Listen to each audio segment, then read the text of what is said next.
अस्सलामुअलैकुम दोस्तों, to the point channel के साथ मैं हूँ खामा बगोश।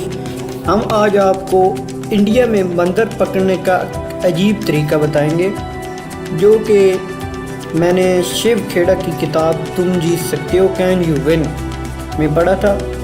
बंदर पकड़ने का इंडिया में एक अजीब तरीका और एक अनोखा तरीका ये है कि लोग जहाँ बंदर ज़्यादा हों वहाँ एक लकड़ी का डब्बा जो ऊपर से सुराख किया होता है उसमें अखरोट भर देते हैं, वो वहाँ रख देते हैं। बंदर नीचे उतरते हैं दरख्तों से, वो अखरोट खाने के लिए अखरोट के डब्बे में हाथ डालता है। उस वक्त सुराख इतना छोटा होता है कि उसका हाथ अंदर जा सकता है। जब वो अखरोट हाथों में भर लेता है निकालने के लिए, खाने के लिए, तो उससे वो फिर अपना हाथ बाहर नहीं निकाला जा सकता।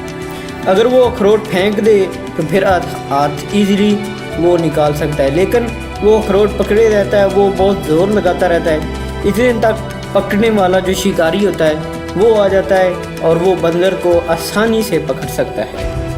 ये है इंडिया में बंदर पकड़ने का एक अनोखा और आसान तरीका।